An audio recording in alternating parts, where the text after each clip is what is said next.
Bonsoir, votre décryptage quotidien de l'actualité de lundi à vendredi, 19h, 21h, 18h, 20h, Greenwich Mean Time. À ce jour, le Cameroun dispose de 591 200 doses de vaccins anti-Covid-19.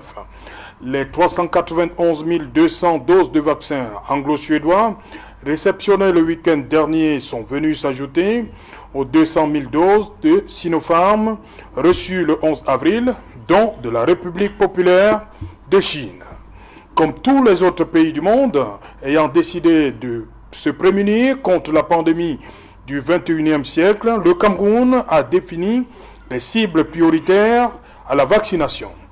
Personnel de santé, personnes de plus de 50 ans, personnes présentant des comorbidités, des personnes du troisième âge, les enseignants, les forces de défense et de sécurité. Depuis l'arrivée des premières doses du vaccin anti-camerounaise, ce qui donne à voir est tout autre. Au lendemain de la réception du vaccin Sinopharm, c'est le ministre de la Santé qui sera le premier à recevoir le vaccin chinois, suivi par les responsables des services centraux et déconcentrés de son ministère. Après ce cliché, dans la capitale, ce sera au tour des gouverneurs des régions de se prêter au jeu. Le tout étant de susciter l'adhésion autour d'un vaccin dont la fiabilité et l'efficacité font débat au sein des masses populaires et même chose même incroyable, parmi le personnel de santé. Comme pour rassurer les populations et à grand renfort de publicité, on a vu hier plusieurs membres du gouvernement avec à leur tête le premier d'entre eux, Chief Dr Joseph John Gouté, recevoir leur première dose de vaccin anti-Covid. C'est ce qui fait dire à Manaouda Malachi que le gouvernement encourage les citoyens à se faire vacciner pour mettre définitivement un terme à la propagation du virus dans nos communautés.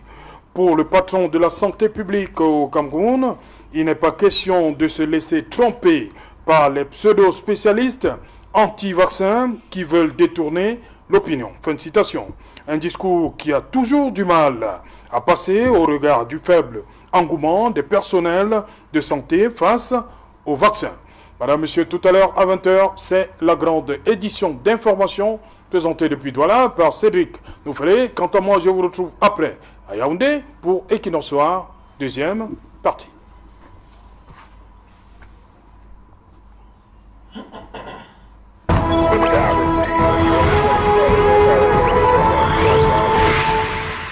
Vaccin contre le coronavirus, le gouvernement en première ligne. Pour en parler, nous avons invité en plateau ce soir le docteur Fabrice Noir. Bonsoir.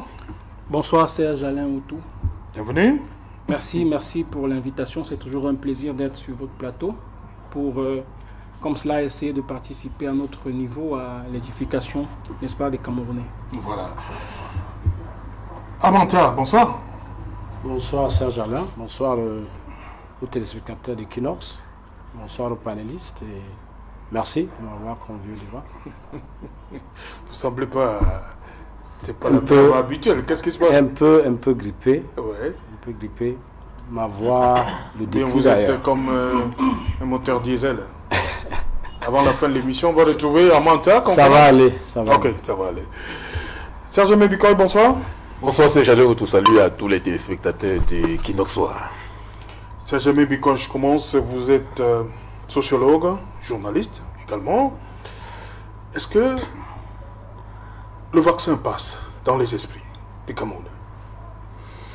Bien, lorsque je jette un regard panoramique sur les différentes perceptions que l'imagerie populaire et que l'imaginaire collectif attribue à ces vaccins, je me rends compte qu'il y a une pluralité d'opinions et de perceptions qui environnent cette actualité. Premièrement, il y a une controverse qui est née, notamment des thèses complotistes contre les différents vaccins anti-Covid. C'est la raison pour laquelle vous savez bien que les individus ne suivent pas seulement les médias qui donnent l'information, mais ils suivent également les réseaux sociaux qui sont des technomédias qui sont des espaces de véhicules, qui sont des espaces de diffusion des informations, des contre-informations, de même que des espaces de désinformation et de manipulation. Lorsque vous avez dans une flopée d'informations et de contre-informations qui circulent par rapport à la gestion de la maladie, il y a justement de fortes chances qu'il y ait des polémiques, qu'il y ait des controverses, notamment sur la perception négative ou bien positive des vaccins. Deuxièmement, il faut également observer que au sein même du champ scientifique, il n'y a pas une convergence de vues. Il n'y a pas un certain unanimisme visant davantage à constater que l'ensemble des hommes de science ont accordé le violon par rapport à l'accréditation et à l'acceptation des vaccins. J'ai eu à interroger bien de médecins ces derniers jours qui font état de ce que dans le monde scientifique, il y a certains qui sont pour la communauté scientifique elle-même est divisée. La communauté scientifique elle-même est divisée sur la question. Parce qu'il y a certains qui émettent des réserves en faisant savoir que avant même d'administrer les vaccins dans un pays déterminé, il faut véritablement qu'il y ait une certaine crédibilité scientifique qui puisse davantage durer même pendant au moins 2 ans, ou plus 8 ans avant l'administration des vaccins. Et alors là, on ne peut pas... Mais est-ce que pour le cas présent Covid-19, on pouvait attendre 2 ans? C'est pour cela que le cas Covid-19 relève là de l'urgence qui incite au bout de 9 mois, les autorités... Le premier vaccin... Justement, je pense que dans un pays qui est véritablement rigoureux et sérieux, on pourrait notamment opter pour la logique de la réflexion sur des modes de prévention. Parce que ça fait déjà plus d'1 an que le Covid-19 sévit au Cameroun.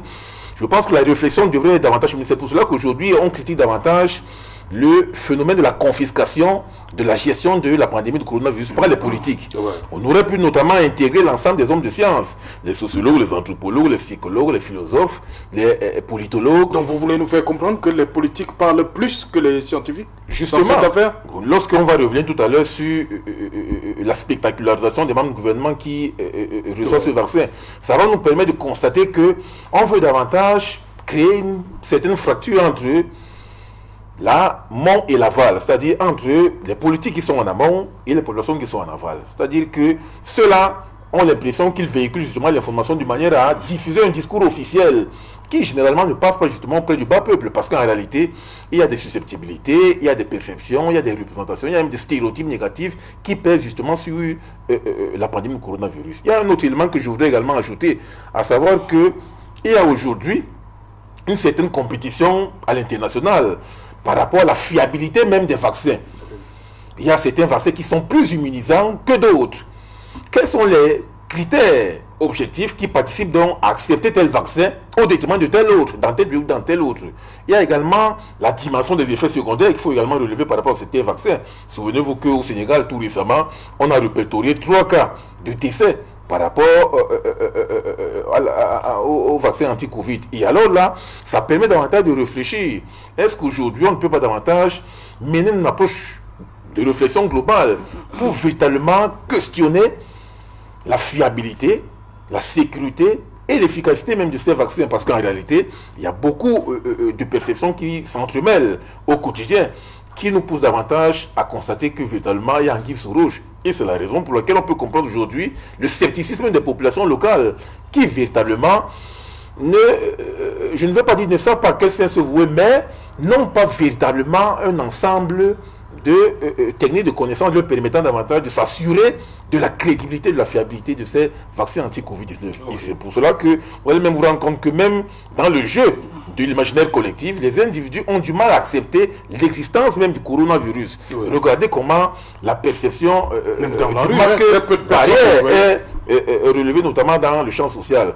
Aujourd'hui, si vous arrivez dans les lieux publics, les marchés, les bars dancing, les écoles entre autres, il n'y a pas un respect scrupuleux des mesures barrières. À partir du moment où il y a justement cette considération négative des mesures barrières, je pense que conséquemment, même la perception du vaccin va nous permettre aujourd'hui de savoir le jeu de perceptions négatives qui règne autour. Ok, docteur Fabrice Noah, les populations, vous regardez ce qui se passe dans nos rues, les populations ont du mal déjà à admettre l'existence de la maladie. Hein, parce qu'on a dit, le masque, très peu de personnes continuent à mettre le masque. Est-ce que vous comprenez que ces mêmes personnes doutent et mettent des réserves par rapport au vaccin? Je crois que C'est la suite logique. Oui, je crois que c'est un mouvement qui est tout à fait cohérent. C'est un mouvement qui est tout à fait cohérent dans la mesure où je pense qu'il y a eu peut-être quelques petits rattrapages après, mais je crois que la gestion du Covid-19 au Cameroun a, à un moment, été plus ou moins cacophonique.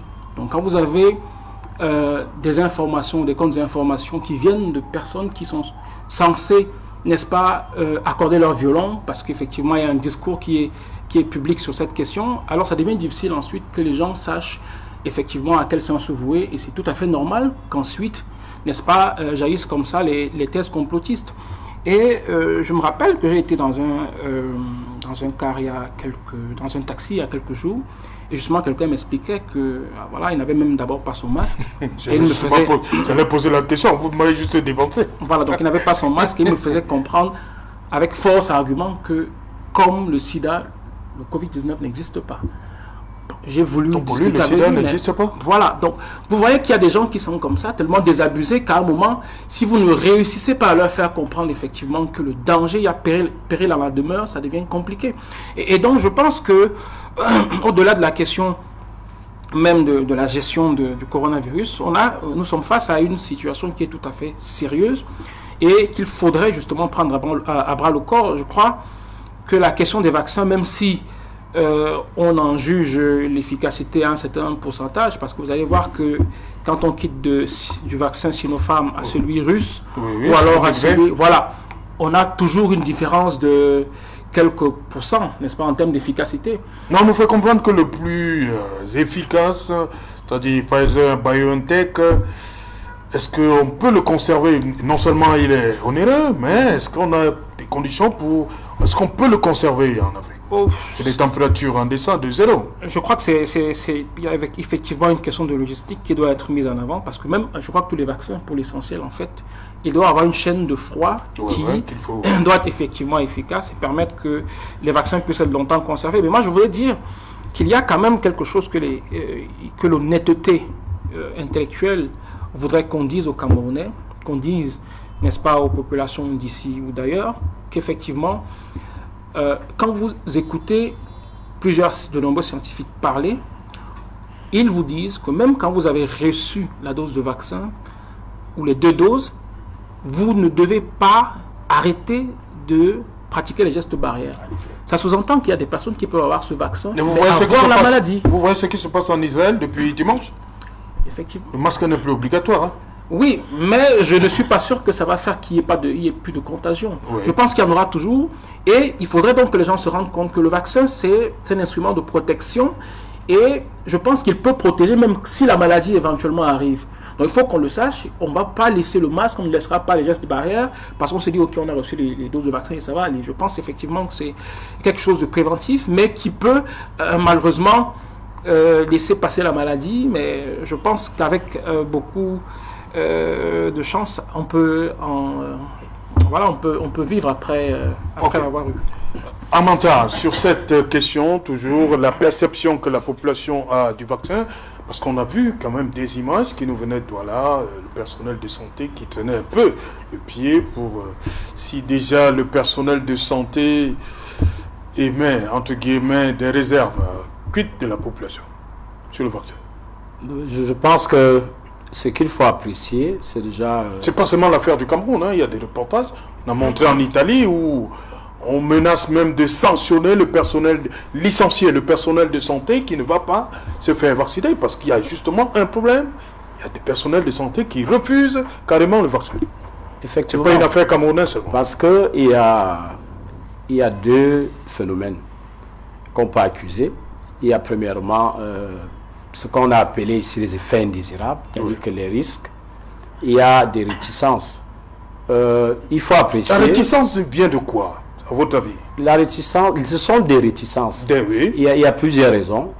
Lorsqu'on évoquait, Serge Mébiko évoquait tout à l'heure l'imagerie populaire, ce qu'on appelle les sens communs en sociologie, où l'Africain, d'ailleurs, il faut le reconnaître, a toujours été un peu réticent vis-à-vis même de la médecine moderne. Oui. Maintenant, il y a également... Le Covid encore, avec Les recettes de grand-mère, il paraît que ça a beaucoup marché lors de la première vague. Oui, mais c'est ça qui entraîne ce scepticisme-là. C'est l'une des raisons. Les gens, ils vous disent il est mieux de consommer le tara, de consommer je ne sais pas quoi. Il y a ça. Maintenant, il y a également la manière même dont le gouvernement s'est comporté quand même. Parce que, vous voyez, le gouvernement est toujours... J'apprécie l'initiative du Premier ministre, parce que normalement, ça aurait été, à la place même du ministre de la Santé, c'est peut-être le Premier ministre lui-même qui a commencé à piloter le premier dispositif de riposte mis en place par le président de la République contre la Covid, qui devrait être le premier à se vacciner. Pourquoi le Premier ministre? Je dis c'est lui qui pilotait le premier dispositif, parce que même la task force... C'est une question de dispositif? Même la task force, puisque cela a un effet psychologique, Serge Alain. Et on commence par le Premier ministre. Puisque, qu'est-ce que nous voyons dans les réseaux sociaux? Oui. Les gens, ils vous disent, il faut qu'eux-mêmes ils se vaccinent d'abord. Quand ils disent eux-mêmes, c'est pas moi, c'est pas vous. Donc eux-mêmes, ça commence par le Premier ministre. Oui, mais ils disent, puisque la task force qui vient, elle vient en complément pour compléter le dispositif qui est mis en place. C'est le Premier ministre qui a conduit tout le dispositif jusqu'à présent. Donc, normalement, il fallait ça. C'est pour ça que j'apprécie le fait que le Premier ministre se soit vacciné avec d'autres membres du gouvernement. Maintenant, il y a d'autres raisons. Par exemple, tout ce qui pilule les réseaux sociaux, des fake news, où parfois c'est pas vrai, où on vous dit tel s'est vacciné, après deux heures de temps après, il est décédé. Il y a toutes ces réticences-là. Maintenant, donc, au niveau des risques, comme vous avez dit, ce n'est pas seulement au Cameroun. Un vaccin comme AstraZeneca, à un moment donné, a été retiré dans le process de tous les pays, la plupart des pays européens. Même ici, notre conseil scientifique a conseillé au gouvernement de prendre un peu plus de temps et de faire un peu plus attention. Alors, lorsque l'imagerie populaire, lorsque la population... Et le gouvernement a pris du temps et a fait attention, et c'est pourquoi il a accepté dimanche dernier que ça... J'en viens. Que les doses viennent. J'en viens. Qu'est-ce qui a changé entre le discours maintenant la première fois et dimanche? Maintenant donc, qu'est-ce qui est important dans ça? Il faut premièrement saluer la décision du président de la République de ne pas obliger la vaccination au Camerounais, de ne pas la rendre obligatoire. Cela aurait encore causé autre chose. La deuxième chose, c'est...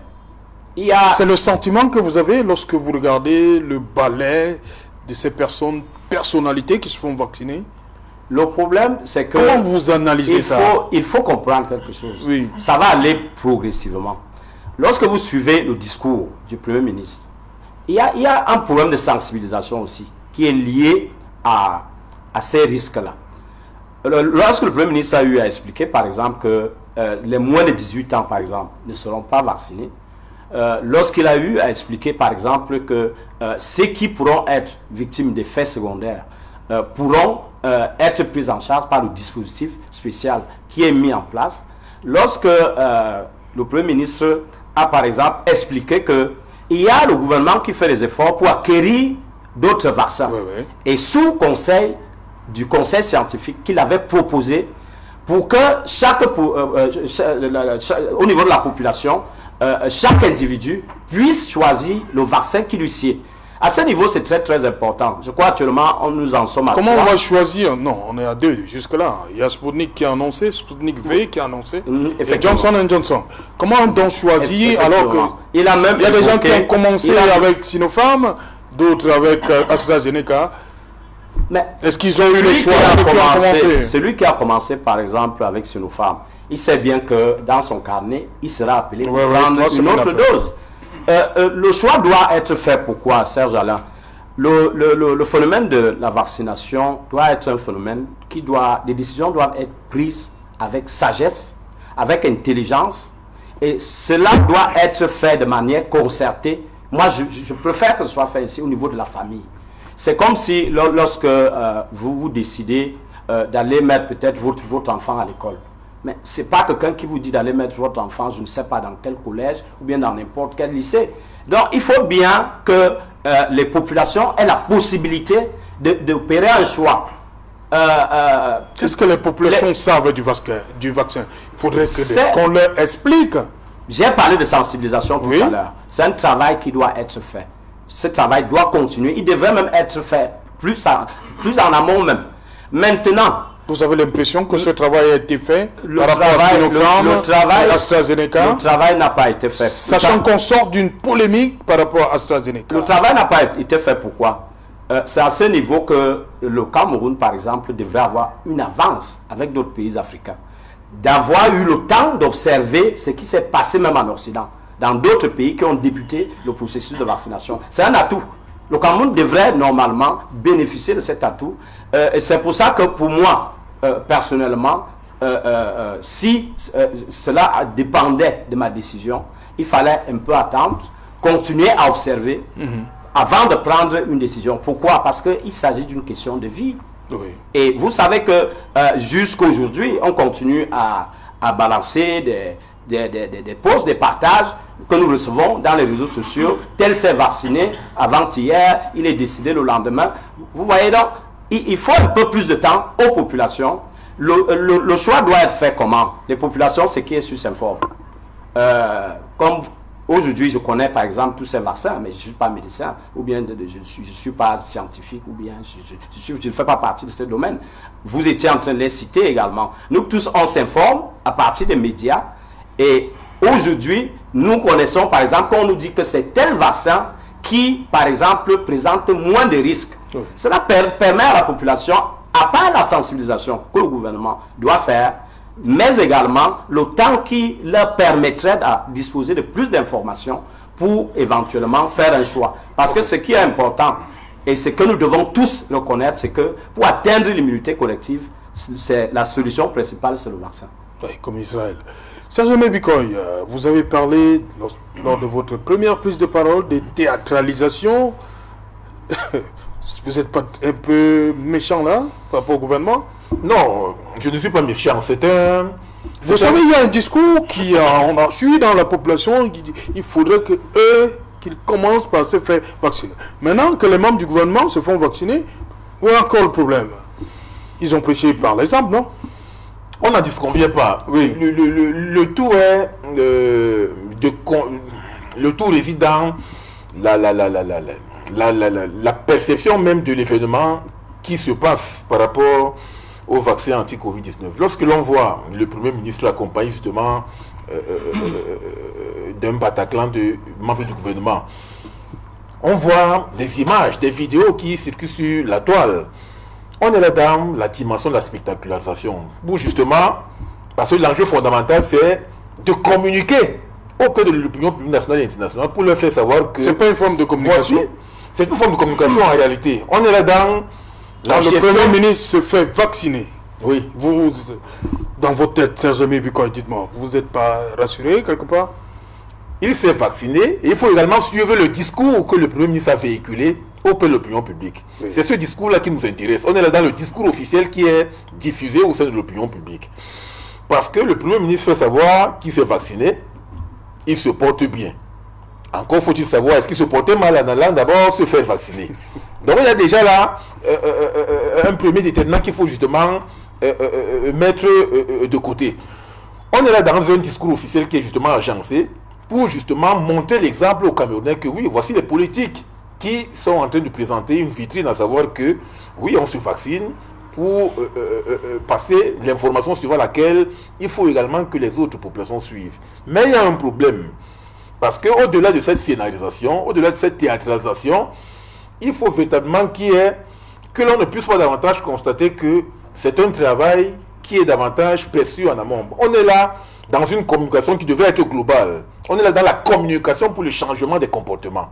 Il ne faudrait pas que ce soit seulement au niveau de la communication institutionnelle ou de la communication publique. Parce qu'en réalité, il ne faut pas qu'il y ait une fracture entre la communication institutionnelle et la communication interactive, notamment qui est au niveau du bas de la passerelle.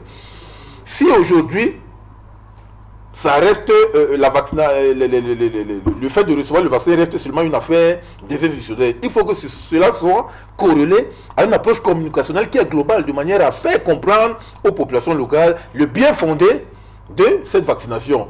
Mais on se rend compte qu'aujourd'hui, les politiques qui ont confisqué justement la gestion de la pandémie du coronavirus par un ensemble d'experts en sciences sociales, parce qu'il y a aujourd'hui une dimension du Covid psychologique, du Covid sociologique, du Covid géopolitique et du Covid business. Parce que j'ai l'impression que les gens ne maîtrisent pas véritablement l'ensemble des déterminants qui s'agglutinent autour du Covid. Quand je parle de Covid sociologique, il s'agit là de percevoir l'ensemble des représentations, des mentalités, des stéréotypes qui sont... C'est pour ça qu'on parlait tout à l'heure du jeu des perceptions. Quand on parle de Covid psychologique, il faut justement questionner la psychologie des individus qui aujourd'hui expriment des réticences par rapport au vaccin anti-Covid, d'où justement la permanence des thèses complotistes qui présentent aujourd'hui une certaine angoisse existentielle auprès de la population locale. Il faut également questionner le Covid géopolitique, parce qu'on est là aujourd'hui dans la guerre entre les lobbies pharmaceutiques, parce qu'il y a les intérêts éminemment mercantilistes, capitalistes. Quels sont les lobbies qui justement travaillent à pouvoir faire passer le message lié à la fiabilité des vaccins? On est là dans la guerre des lobbies pharmaceutiques. Et la guerre se situe à l'international. Il y a aujourd'hui également une question de Covid business. On se rend davantage compte que ce sont les Occidentaux qui s'approprient justement le traitement au détriment même de la base africaine. C'est pour cela qu'aujourd'hui, le scepticisme n'est pas seulement camerounais, il est africain, voire mondial. Pourquoi aujourd'hui, on n'accrédite pas davantage la recette proposée notamment par Samuel Krida? On est dans la confrontation des chercheurs scientifiques entre l'Occident et l'Afrique, entre l'Occident et le Cameroun. Pourquoi aujourd'hui, il y a une réticence davantage à valider et à accréditer l'ensemble des recettes qui sont proposées notamment par les Camerounais? J'étais tout récemment à l'université de Douala où il y a des enseignants de biologie animale et végétale qui faisaient savoir qu'il y a justement des recettes qui ont été proposées, mais on a l'impression que l'État a carrément tourné le dos à la science. L'État a tourné le dos à l'ensemble des experts scientifiques qui ont des propositions cantonnées justement dans leur laboratoire, mais parce qu'aujourd'hui on est là dans le jeu des enjeux scientifiques entre l'État camerounais et les différentes firmes occidentales qui travaillent justement à gérer cela. Donc lorsque aujourd'hui on arrive à créer une communication nous permettant davantage de maîtriser les enjeux de la gestion de la pandémie du coronavirus, c'est pour cela qu'il y aura toujours des susceptibilités, des réticences et des représentations négatives par rapport à cela. Donc ne nous fions pas à la spectacularisation qui est observée, mais cherchons davantage à débusquer les non-dits de la gestion de la pandémie du coronavirus. Ok. Docteur Noah, il a parlé de spectacularisation. Qui est mieux que ces gouvernants-là pour rassurer les populations? Non, moi je crois que je vais d'abord... On a vu, ça se passe ailleurs. Hein. Le président Biden s'est fait vacciner. La vice-présidente s'est fait vacciner. Macky Sall. Au Gabon, un peu partout. Le roi du Maroc s'est fait vacciner. Non, je pense qu'effectivement, les dirigeants politiques doivent prêcher par l'exemple. Ça, c'est un fait. Oui. Et en tant que faisant partie, n'est-ce pas, d'un ensemble, sous-ensemble prioritaire, moi, je le dis en tant qu'enseignant déjà, que je ferai mon vaccin. Parce que je crois effectivement que quand on fait son vaccin, on ne se protège pas seulement soi-même, on protège également ceux qui sont nos vis-à-vis. Donc moi, je ferai mon vaccin. Maintenant, la spectacularisation, j'en viens, qui a été, n'est-ce pas, observée tout autour de la vaccination. Je pense que les hommes politiques devraient comprendre quelque chose. C'est que ce vaccin va peut-être les prémunir, n'est-ce pas, du Covid-19, mais ne les prémunira certainement pas de la volonté des Camerounais à ce qu'ils rendent compte, n'est-ce pas, sur la gestion de ce Covid-là. Parce que vous voyez, aujourd'hui, tout le monde se lève et dit, OK, on va se faire vacciner. Mais ils ont l'impression qu'on a oublié, effectivement, qu'il y a eu des commissions, des commissions. Le Covid-Gate, c'est ça? Les Covid-Gate, effectivement. On a beaucoup de situations aujourd'hui qui ne sont pas très claires. On a eu des surfacturations et le Covid-business comme... voilà, je crois effectivement que ce vaccin-là ne les aidera pas à ce niveau. Parce qu'il faudra qu'on nous rende compte, même si on a mis encore... Ils ne savent pas?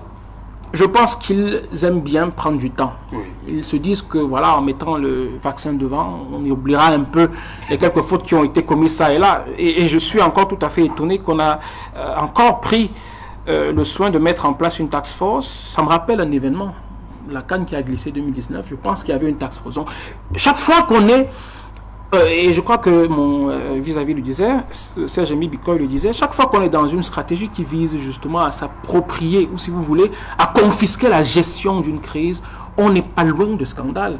Et ça, c'est le véritable problème. Vous vous rappelez encore qu'il y a des membres du MRC qui ont été arrêtés et mis dans les geôles parce qu'ils distribuaient des gels hydroalcooliques et des masques.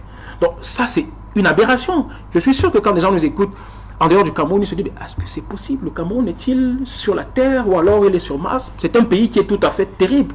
Donc, je pense effectivement que l'environnement, si vous voulez, le champ politique camerounais est configuré de telle sorte qu'il est souvent très difficile que les populations qui, pour la plupart, ne se reconnaissent pas dans leurs responsables politiques, dans les dirigeants, dans leur comportement de tous les jours, acceptent comme cela tout de go, de suivre un seul nombre Il faut voir qu'il y a cette défiance-là de la population vis-à-vis des responsables politiques, et ça se voit partout. Vous voyez les élections qui sont aujourd'hui, particulièrement les élections présidentielles de 2018, vous avez vu le taux de participation. Vous allez vous rendre compte effectivement que même au niveau de la sensibilisation, ça ne passe pas. Et ça ne passe pas pourquoi?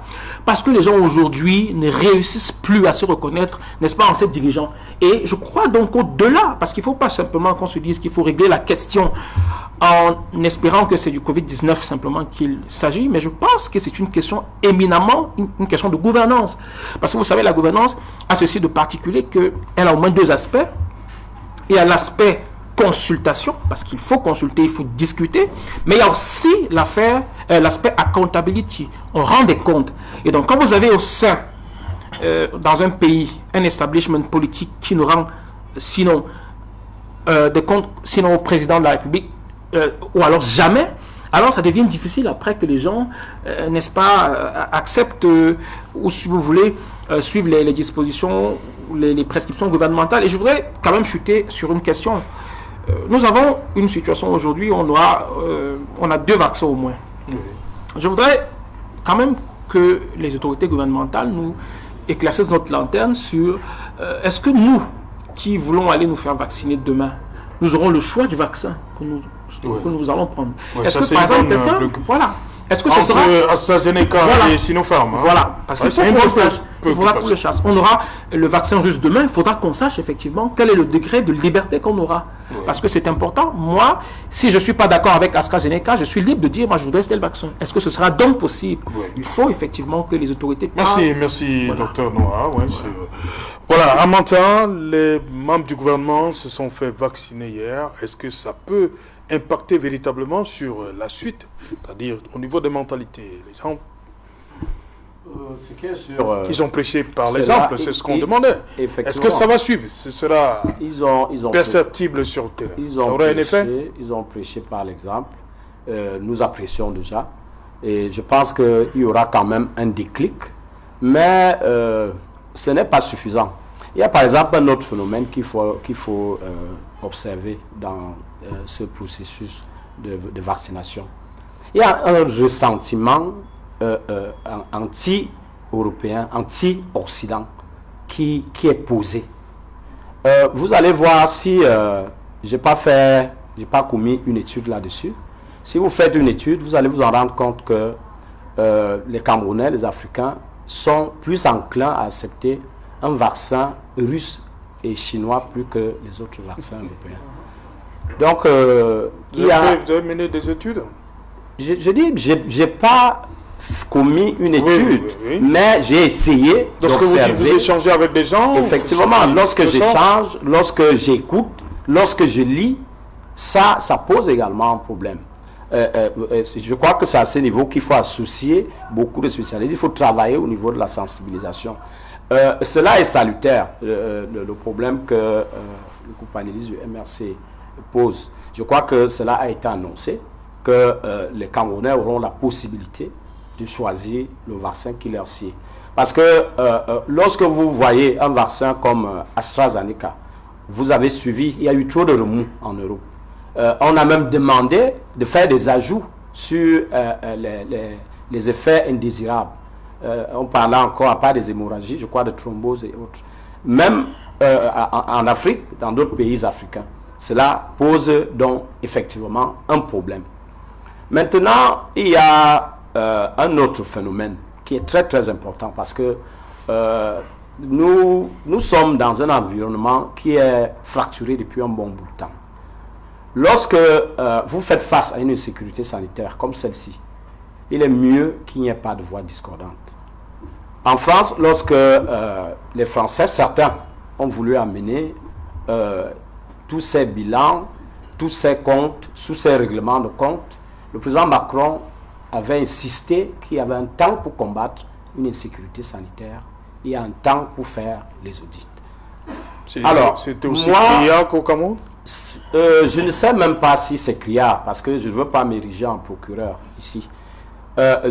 J'accepte et je comprends également. Donc tous ces audits qui ont été commandés, pour vous, ça vous dit bien? Je découvre également tout ce qui se passe. Je comprends qu'il y a un gouvernement et il y a un pouvoir. Vous croyez que c'est pour rien que tout ça a été commandé? J'en viens, Serge. Je comprends qu'il y a eu cette décision, mais je comprends également, parce que je ne suis pas si naïf, je comprends également que tout ce ramdam a été fait pas au gré. Ce n'est pas ce que le gouvernement souhaitait. Le gouvernement aurait souhaité faire tout cela plus tard.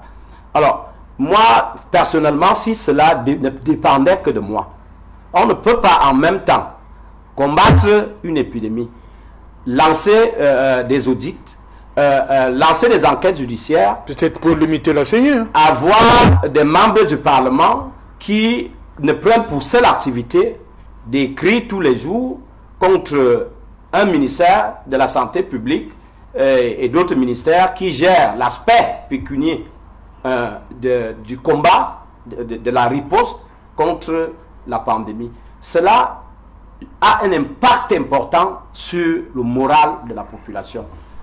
À ce niveau, je suis parfaitement d'accord avec l'analyse du co-panéliste du MRC. Vous croyez que ces audits-là, le fait d'annoncer ça, ça n'arrange pas les populations? Cela ne peut pas arranger les populations. Cela dilue. Cela dilue. C'est pour ça que je dis, je rejoins l'analyse qu'il a eu à faire. J'ai commencé par un développement en amont. Cela dilue même la confiance qui est portée sur l'exécutif qui est chargé de combattre la pandémie. Pourtant, nous nous sommes tous accordés que la première phase de combat, de riposte, a été très appréciée, que ce soit au niveau national qu'au niveau international. Mais heureusement, je pense que la sortie du ministre d'État, secrétaire général de la présidence, du 8 octobre est très claire. Le gouvernement n'est pas désavoué au niveau des actions stratégiques et des propositions pour la ventilation des fonds. Cela est fait par le Minipact avec la haute sanction du président de la République, mais également le programme de vaccination élaboré par le ministre de la Santé a également reçu l'assentiment de la présidence de la République. Donc, je pense que, comme je l'ai dit, le problème de vaccination, le problème d'épidémie, le problème de maladie, chacun fait face personnellement ou bien avec sa famille. Les Camerounais doivent comprendre, lorsqu'on évoquait tout à l'heure le respect des mesures barrières, jusqu'à présent, les Camerounais ne respectent pas les mesures barrières. Les transports continuent à surcharger et cela, c'est au vu et au su de tout le monde. Les Camerounais ne portent pas de masque et il faut regarder comment les bistrots, les bars, les épiceries sont complètement bombés de monde et il n'y a pas de respect de distanciation. Mais il y a déjà un problème à ce niveau. Même dans d'autres pays, vous évoquez le cas de l'Israël, on a évoqué le cas des États-Unis, la Grande-Bretagne, l'Iran du Nord. Il y a d'abord eu des mesures de confinement. On a amené les populations à obéir. Donc, il est également temps que nous ne sommes pas dans une nation de sauvages. Il faut que les Camerounais puissent s'autodiscipliner. Mais également, le gouvernement est responsable. Mais en matière, on a vu les Camerounais pour ce qui est de la première vague. C'est parce qu'il y avait un ensemble de lois qui encadraient. C'est là où les Camerounais sont. On a comme l'impression qu'ils sont abandonnés, qu'ils doivent être responsables. Là où je suis en train. Ça donne l'impression que les Camerounais sont bien quand il y a le bâton à côté. C'est un marché en mars. On est d'accord, non? Effectivement. Parce que le gouvernement a dit à partir de 20h, on ferme. Oui, à part même ces mesures, il y a eu un dispositif. Voilà. Aujourd'hui, est-ce que vous voyez encore les seaux que les mairies avaient disposés un peu partout? Ces seaux, je ne sais pas où ces seaux sont partis. Même dans les marchés, ça n'existe plus. Même dans les administrations, il n'y a plus de savon, il n'y a plus d'eau. Cela est très très dangereux. On demande donc justement des comptes pour ça. Et vous dites que ça va démoraliser les trucs. Mais lorsqu'on demande des comptes... Vous-même, vous venez de dire qu'il n'y a plus de seaux, il n'y a plus de savon. Est-ce que ce sont ces maires qui sont revenus prendre ces seaux? Ces seaux sont où? Non, on veut justement savoir où sont partis ces seaux. Que vous venez d'annoncer qu'il y avait des seaux. C'est la question qu'on se pose aujourd'hui. Voilà. C'est pour ça qu'en chutant, j'étais en train de... Après avoir interpellé, parce qu'il ne faut pas, il ne faut pas dénier l'autodiscipline. Ouais. Pourquoi? Parce que si vous ne respectez pas les mesures barrières, vous serez atteint. Moi, si je les respecte, je ne serai pas atteint. Donc, personnellement, nous devons faire des efforts de respecter. Mais également, le gouvernement doit revenir en force. Il faut que ces mesures qui ont été réactivées, qui ne sont pas respectées, soient respectées. Et il faut donc des mesures de coercition. Okay. Il le faut. Ok.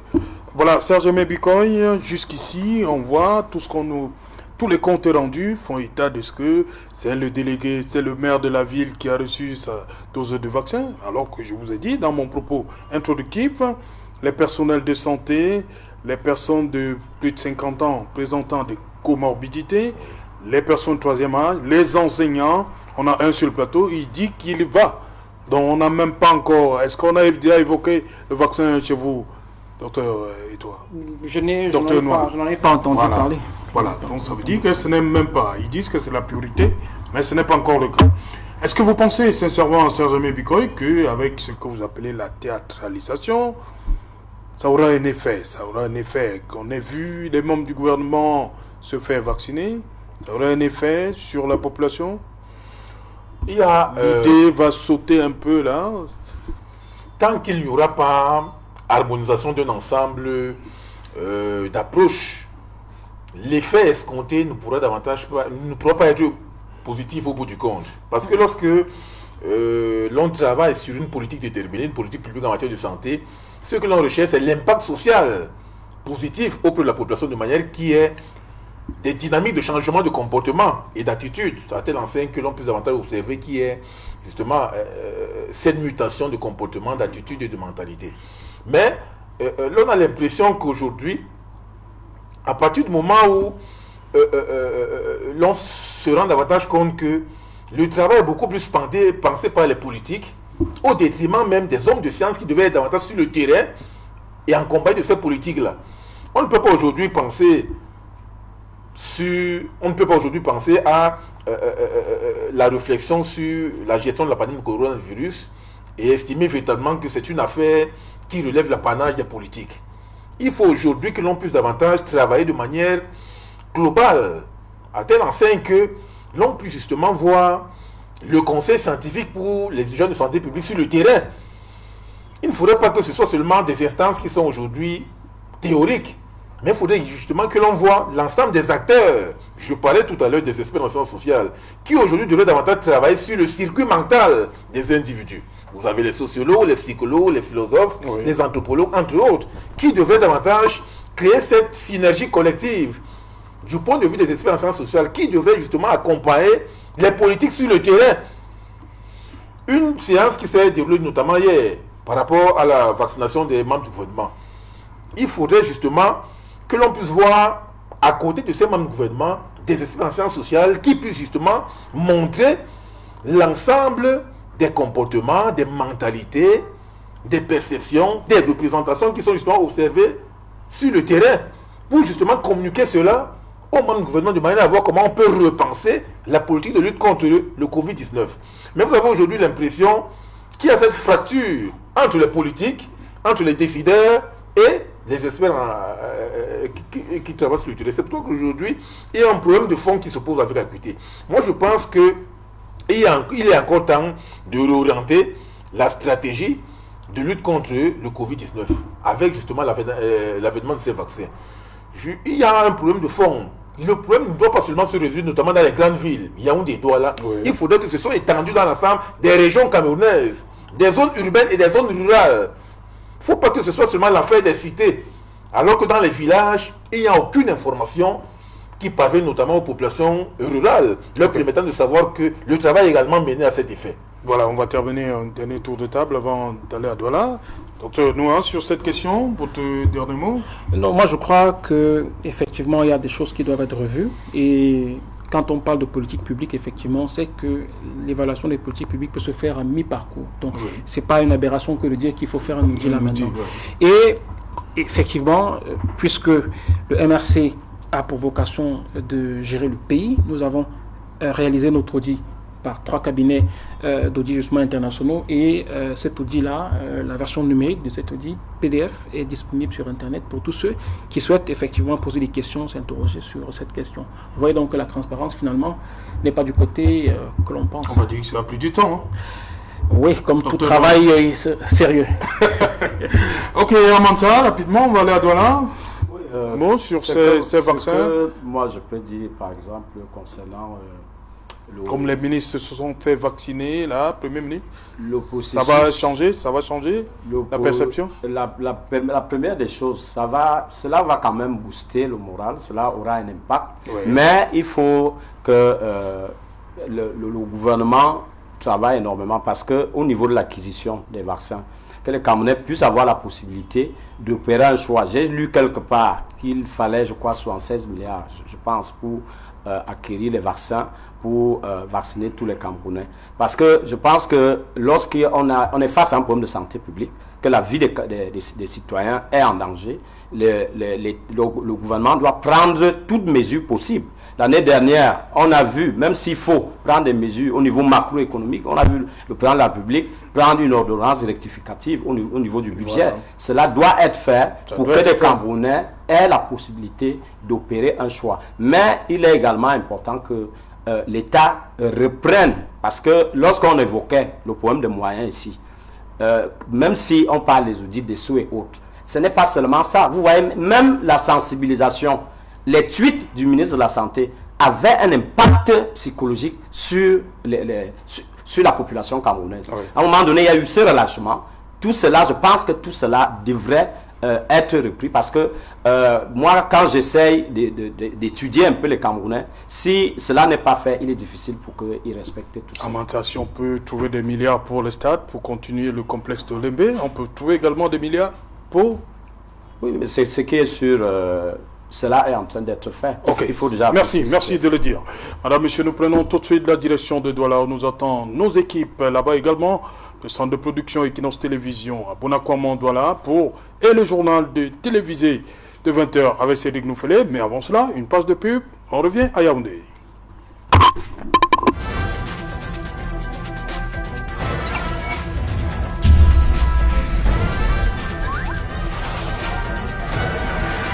Equinox Télévision, au-delà de l'image, nous rendons compte.